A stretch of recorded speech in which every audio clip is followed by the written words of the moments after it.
How's everyone doing today? All right. I can see very few faces, but okay. So, appreciate all of you joining here today.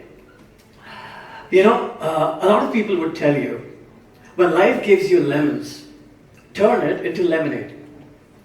Now, I tried doing that, and somehow, in the process of creating lemonade, I ended up with some sort of a dangerously disgusting tequila cocktail. And today, 5 years, one abandoned career at Amazon, and $8 million in revenue later, I've come to realize maybe that tequila cocktail wasn't such a bad thing after all. I see a few people in the audience smiling, nodding their heads, you alcoholics. But now that I have your attention, my name is Atishay Jain, and today I'm here to share some unconventional, potentially scandalous advice about being successful, about your vision, about setting goals, and stuff that your teachers would probably hate to hear. But I'm going to do something that your teachers will like, which is I'm going to start with a quote. So Bruce Lee said, "Be like water, flexible, adapt, flow." And life, in my experience, is rarely a straight line. It's more like a game of Tetris, where there's pieces of various shapes falling all over, and you're expected to put them in the right place, adapting your design to whatever life throws at you. Right?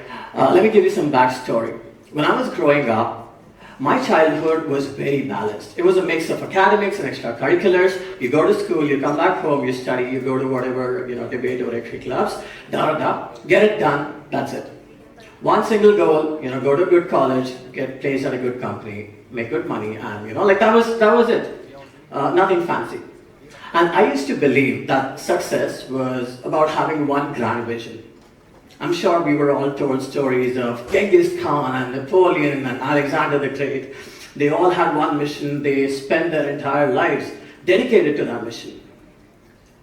But guess what? Life isn't really that linear, right? And I went to college next. To continue the story from my childhood, I went to college next and for a computer science degree. So far, so good. Did well in class 12, was in college for a computer science degree. Things are going according to plan. But in college is where there was a drastic shift. And the semesters in college, I promise you ask my college friends, they were a roller coaster. Sometimes I excelled, sometimes I was barely making it through. But they taught me an essential lesson about life and about myself. 3 things that I picked up that day. 1, I get bored rather easily. Number 2, there are things in life that you need to figure out yourself that are not going to be laid out for you. And number 3, this whole idea of getting a job, working that job for 20 years, making enough money, starting an SIP, retiring at 60, that wasn't really something that I was looking for. Right? Now, when you come to realizations so profound, you can't immediately act on them. Like imagine you're in 4th year of college, you're sitting for placements, you call your family, tell them, I'm not going to sit for placements, I'm going to do something else. That's hard to do. So what ended up happening was, I picked up a job at Amazon, worked that job for a while, and quit that career, started a business, and fast forward to today, 2025, we have numbers as a business that I can proudly talk about. So in 2024, our business generated 14,900 leads for our prospects, worth $29.8 million in revenue. And I don't say this just to brag about these numbers. What I'm trying to tell you here is that oftentimes our preconceived notions of a vision, of a goal, they're not really they're not accurate. They evolve over time. One other thing that I realized during college, and I'm sure all of you being college students relate to this a lot, there's just so much going on in your life. You have your academics, you have extracurriculars, you have your social life, you have your dating scene, you have relationships, and then if you still manage to get some time, you can look at your GPA and make sure you're still passing, not losing your scholarships. So with all of that going on, I figured out that maybe I like this other stuff that prevents me from being bored more than just studying and sitting for placements and doing all the conventional stuff.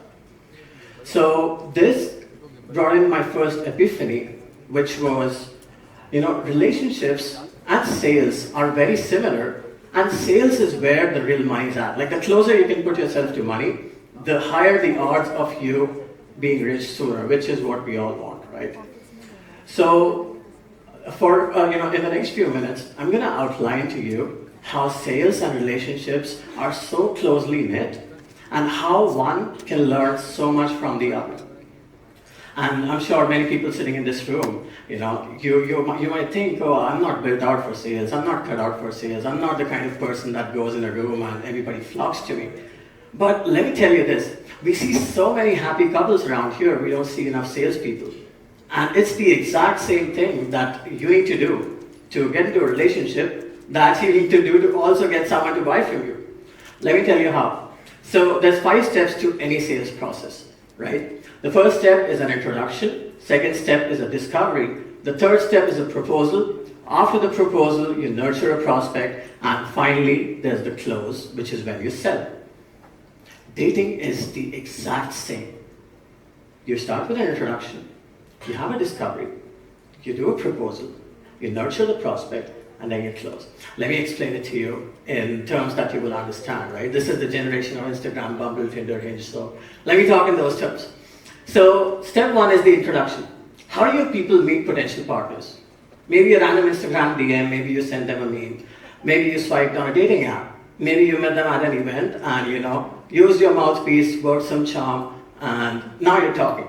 So that's your introduction. Now, take this skill, you're all good at doing this. Take this skill, bring it to sales, right? Your cold DM is a cold email. Your swiping on apps is your LinkedIn profile. Send a LinkedIn message.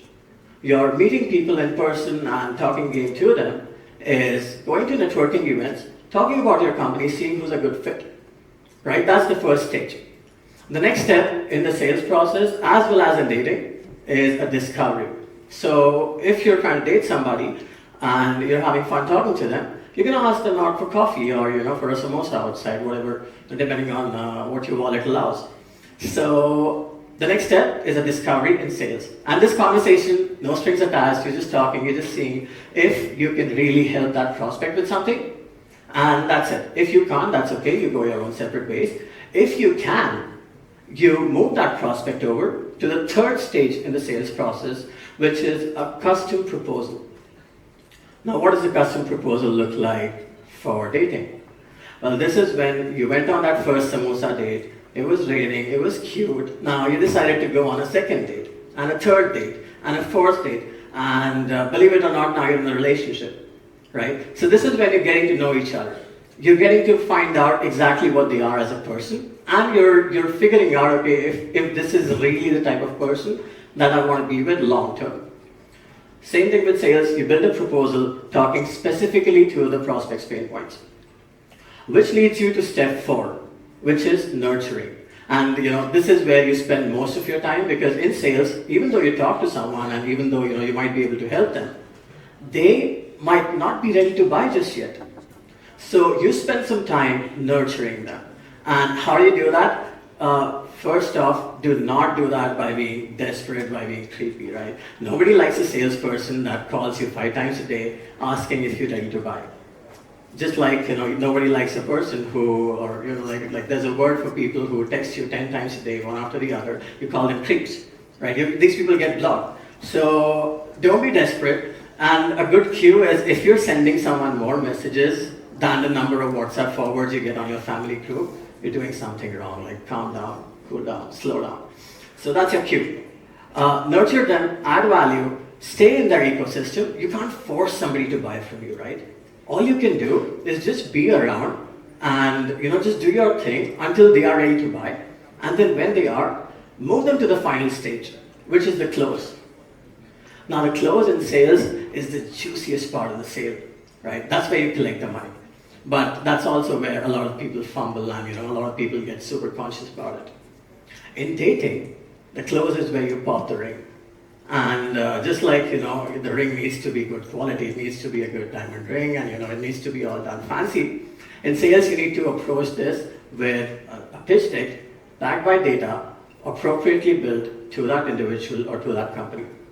And once you're done with the close, that's it, you got the sale. So if you can manage to convince someone to stay in a relationship with you, or if you can get someone to marry you, I'm willing to bet if you did the same thing with prospects who had money, you could also get them to buy from you. It's not rocket science. People just need confidence. And the reason people don't do it is because sales is hard, right? Like asking for something and then being told no in your face is difficult.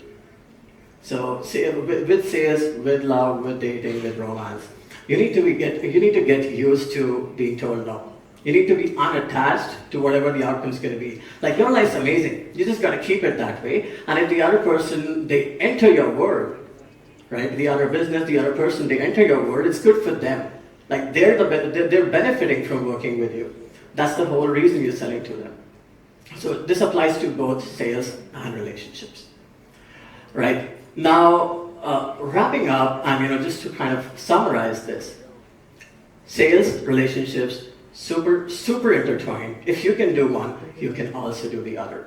And when it comes to your goals and your vision for life, don't force yourself to stick to a path that someone else built out for you, right? Don't stick to what's conventional, what's safe. You're young, you have time, you have the opportunity to explore something that you're passionate about. So don't just stick to whatever is prescribed. And whether life hands you lemonade or a dangerously strong tequila cocktail, embrace it. You might actually find that the secret ingredient to a journey worth taking was that cocktail. Thank you.